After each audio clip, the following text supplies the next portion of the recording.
Welcome back. We're looking at specialized anti-graft courts. Is it necessary? We have plenty of comments coming. Oluwabiola Aceman, he says that Alozie is not a patriotic Nigerian for saying the courts are not necessary. Ekpu Frank says we need a special court so that our courts are used to handle cases for ages without end. Results are delivered on time.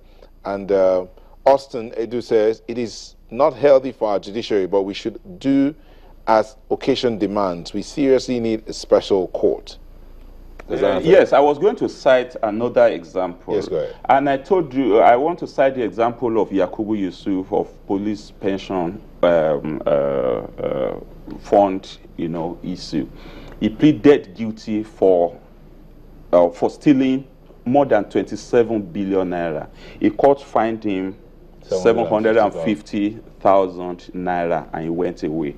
The same thing with Igbinedon brothers. Okay, both of them kind of knew what the judgment was going to be ahead of time, and they brought the fine money even before the judge pronounced it. The same thing, the former governor of Delta State, James Ibori, knew that, of course, predicted through one of his media aides that we are not going to get anything out of that case because they knew where the case was going. Now, the aspect of it that interests me is that if those cases were not celebrated cases, you might not know when it is being heard.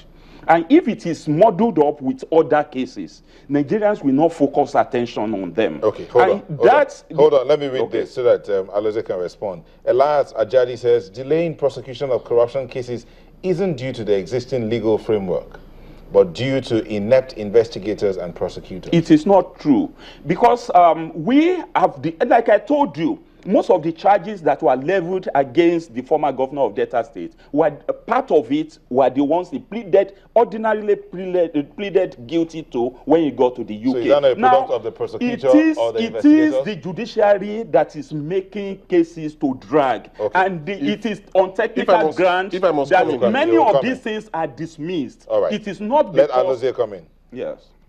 You see, it is unfortunate, it is really unfortunate that we have to be debating this issue like this. Well, it is unfortunate because we are not making progress with the old system. Well, and there is a change, and we have to change with the trend. Progress is a matter of perspective. Is the cup half empty or half full? I am saying that the cup is half full. You are saying that the cup is half empty. So throw away the water. We don't have fresh water. Well, that is what you are saying. No. Now, my position is this. With all due respect to everybody who has, who feels that the judges have failed them, the truth of the matter is that the judges have not failed us. If we take them on the average, they have not failed us. Within their limitations, within the resources that they have, within the environment they operate, they have done creditably well. What are those limitations? Yes. What are those limitations? For instance, I have mentioned here what I have seen happen in Lagos. And I know that a number of states in Nigeria are also taking the cue from what is going on in Lagos. Now you go to court, you find out that they have various divisions. Are you saying that because we have suffered one or two cases I cited those cases. Now, for instance, in Lagos, yes, every day, a minimum of 1,000 cases are filed. In Lagos alone. Yes. Now, if 1,000 cases are filed and 800 or 900 of those cases are properly taken care of, then one or two cases, in your view, are not well treated. That means all the cases that are not taken are all wrong. Cases. I am telling you, we are not talking about other cases. That is what they are. We are talking about corruption cases. These people are Nigerians. Ordinary Nigerians. Those are just examples. I told you that sometimes the defense lawyers deliberately waste the time of the court with a view to getting how is that the fault of the judge that will necessitate the because the judge agreed. Remember what happened in Kaduna? Our members were actually injured in Kaduna, where the case of Chief James Ibori was first heard. A judge agreed with the defense lawyer that the jurisdiction, from where the case was the crime was committed was over 700 miles away from where it was being tried. But that argument couldn't have hold water if the judge, okay, consider Federal High Court the same all over Nigeria. Remember when Abiola was to be tried, even Ganifa, some of them were taken to Gashua, some of them are taken because they believe that Abiola was detained in Abuja. Ganifa was taken to Gashua. There are some people that are taken from Lagos to Kuje because we believe that Nigerian prison system is the same. But in the case of Ibori, the judge, I'm talking about the judge now, allowed that cause to be taken to Asaba. And because of Ibori's case, an Asaba division of Federal High Court was created, and the house that housed that court was donated by Ibori's accomplices in those who were there. Well, because all right. Well, let me bring this over from Ibori served in Ibori's regime. Let me bring this in. What's his name now? Olufemi says, what about the case of a former governor who got a perpetual injunction stopping him from being tried? Of Rivers State, Peter Odili. A judge allowed Peter Odili to have perpetual injunction against arrest or prosecution. Why should that be in a case of corruption? This is somebody who has been alleged to have, maybe kept so much to himself because... Can I come in? Okay. Well, I don't know. I am not holding the brief of corrupt persons. Well, I want to make that point very clear. That's right. What I am here to show and to argue about that the judges are not complicit in the cases that are a special court for the purpose of corruption crusade is absolutely unnecessary. A specialized court, everybody will know where the case will be going. Why do I say corruption case. Why do I say this? You have mentioned these persons that you have mentioned. Yes. Remove the fact that they are politically exposed persons. And they Why should I remove that? Yes, that's what makes their that's what makes their cases celebrated cases. That is just my point. That is just my point. What makes their cases celebrated is because they occupy high political office. And they still, right? in larger quantum than you will not let me talk. Let me talk. Okay, talk now. What makes their case special is because they occupy high political office. But if you look at it, it is just one case out of so many before the courts. Why should one particular case be given preference over another? It should be. Does it mean that these people are first class? Do you know others are second class? I told you that is also an issue that you have to look at. There are cases. I told you about 171 charge case. Now, and I asked you what happened to the judge after that judgment. It doesn't matter what happened to him. It matters. Let me tell you what happened to him. It does. Let me tell you what happened. Why what happened to him happened. Because we had watching brief in that court. Whether or not you held watching brief, the fact remains that it was the judicial system that corrected itself. It wasn't the judicial system. It was because the attention of the public was directed at that court. Then in that that is what my suggestion then specialized. Continue to it focus is not the possible on these it cases. Is not possible because you cannot create it will become unwieldy. When you look at the court cases in courts, you don't even recognize which one is for corruption cases, which one is for other cases. That is why some of these judges have a leeway to escape the prying eyes of the media and the public who want to observe. I don't know what you are talking about. No, I have told you that it is not every day you know that a judge is going to hear a corruption case and you focus your attention on it like it happened in Asaba. What made that what it is and what led to the judge being disciplined was because the eyes of the public, the attention of the public were focused on it. If specialized courts were established, people's attention will be focused on it. Those of us who want to protest, we protest there. That was what happened in England. We protested in England, in the UK, when the Ibori's case was being heard there, because we knew that is the court that it was going, and we were there. And now, your there are protest several affected the outcome of the matter. whether it affected it or not. You see, what we were able Nigeria to do is a to establish that has laws. And these laws should be obeyed. Laws, we will not at every... We are not saying that the laws should not be obeyed. We will not say because the one or two people... Corrupt elements within the polity are circumventing the course of justice. How many of because these corrupt the elements, judiciary, the personnel, I mean, the people, you know, that constitute the judiciary arm of government are complicit with some of these people. The question, so hold on. Yes. Deron, the question will be, are the personnel that are going to man these special courts, yes, are they going to come from anywhere outside? They are not going to come. Maybe they will come from No, they will not. Let me us. tell you why some people don't have opportunity of engaging in corruption.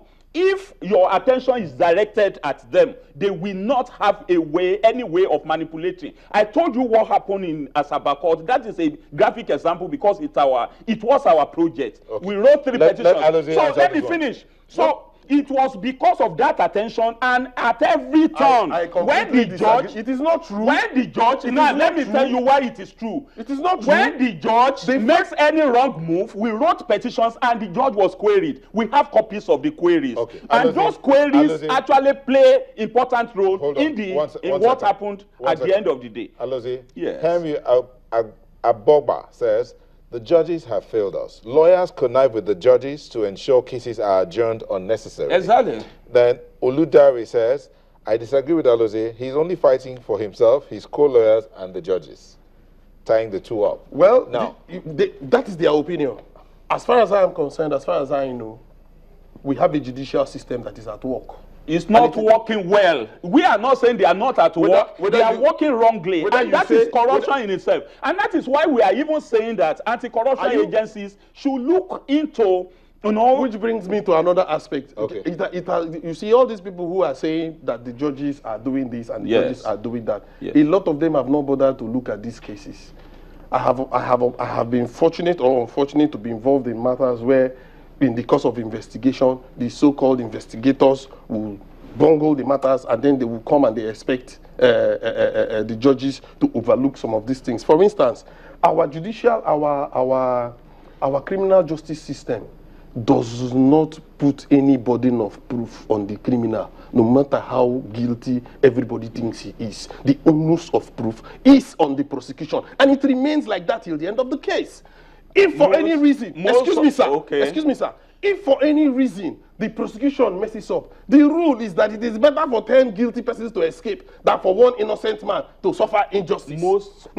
Given that scenario, yes, would you blame a judge when a doubt is created in his mind concerning an issue and he decides to give the benefit of the doubt? You will say that is corruption. And you are not presenting any facts. You are not showing me evidence. Now listen to this.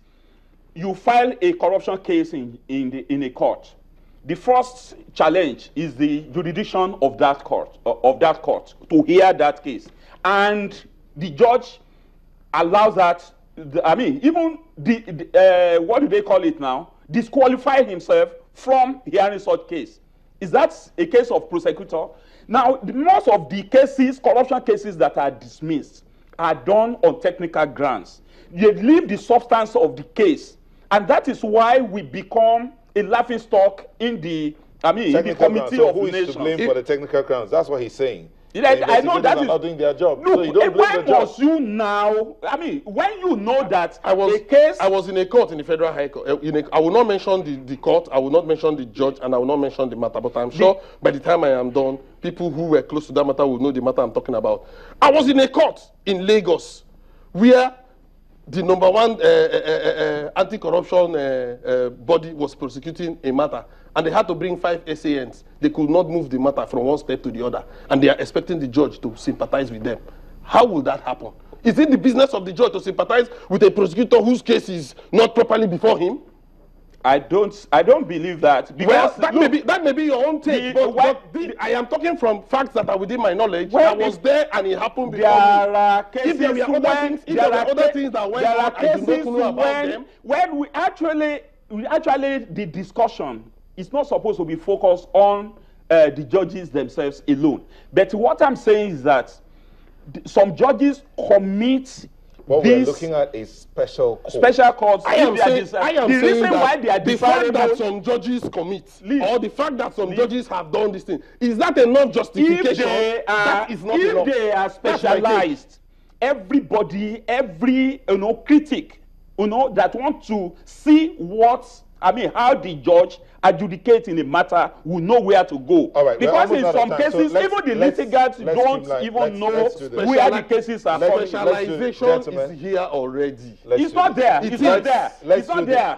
We can only make it, to happen. Hold on. Hold on. The question, as we round down, we're almost out of time, in the next few seconds is, you want the special court. Exactly. What are the parameters? 5, if you can come up with them. What parameters would the courts be working within? First, actually, we need amendment of the Constitution to allow it. That can be in process. What the authorities can do for now is to designate some of these courts that they are not going to hear any other cases apart from cases what that are the parameters? Come from the anti-corruption agencies. And if that were done, then there will be a kind of body that will oversight what is going on in those courts, because it's corrupt. Everybody has accepted that corruption is one singular monster that is ravaging the economy and both individual and corporate economy of Nigeria. And if we don't kill corruption, corruption will kill us. And we don't want to die, under a situation that we can control. Okay. So to control it, one of the reasons why we have to shift away from what was in the past, so that we will not be doing the same thing I expected, different results. Okay. So we shift from that past to a new regime, so that at the end of the day, we know who is doing what and how they were done. Alozie, you don't think the courts are necessary? 5 parameters why you don't think so? The major reason why I do not think that specialized courts are necessary is that already specialization is here. I give the example of Lagos. I give the example of what is happening in the Federal High Court. We have special judges who handle special matters. Already you have considered that the authorities should designate. I do recall that some of these, just a second. Yeah. I do recall that some of these high-profile political cases of a criminal nature have usually been assigned to special judges, particularly in Lagos. I don't know about other states. How can you be talking about Lagos when we are talking about Nigeria? I am talking. I mean, if you talk about Lagos is a microcosm of Nigeria. That is not Nigeria. Well, you may say that, but whatever happens, a court that should have jurisdiction in Kaduna was disallowed to continue with the case and was brought back to somewhere. What was the reason? Why was it judiciary agree with the... I do not agree with you on that. But that was what happened. Courts are a creation of statutes. They are a creation of law. And it is their business to expound the law. And it is not the expansion of the law that led to the returning... I didn't say expand the law, I said expound. Okay. Now, for the purpose of that argument, the issue of that case you mentioned in Kaduna, that's right. I believe that what happened in that case was that the people raised the issue of territorial jurisdiction. And the court agreed with them that... Why should the court agree with that? Because the cases have been heard in other places and nobody raised any eyebrow. Why was it of the prosecutor? The only reason why that case was brought back is because they want to use militants against witnesses, to intimidate witnesses, to intimidate the lawyers. And lawyers were not. These are facts. It is a fact. It is not a fact before me. It is. No, I do not see it. It is a fact because we were part of that case. We were part of it. We wrote petitions. The petition led to queries. Query led to discipline of the judge. That is what we want. If it's a specialized case, we will be able to focus on it. Thank you, and some of the judges will be disciplined. Alozie, thank you very much. In 10 seconds, closing. Close. Well, I still believe that the way to call corruption in this country and to avoid frivolous reasons for making a case linger for too long in court is by making the judges to be specialized training, specialized equipment, specialized everything that they will need in that court. Okay. And it will quicken the adjudication in cases of corruption. Okay, Alozie. I believe that what the judiciary in Nigeria needs is not a new court, but independence and strengthening. That's what I believe, because our judges are doing very well. And they will continue to do well. Yes, the bad eggs will be weeded out. Okay. Why have you not been weeding them out? All right. Thank you. Debo Adeniran, Chairman, Coalition Against Corrupt Leaders. Thank you for coming. It's my pleasure. And Anacho Alozie, legal practitioner. Thank you for coming. Always my pleasure. All right, let me take this quick tweet here as we wind down. Elias Ajadi says, no matter the level of sentiment sentiment can justify anti-graft special courts. Just work on the investigators and prosecutors. Prince B says, PMB is determined to fight corruption. If setting up a special court will help achieve the goal, please let him go ahead. And finally, special courts will still use our colonial laws, and will this not use the laws?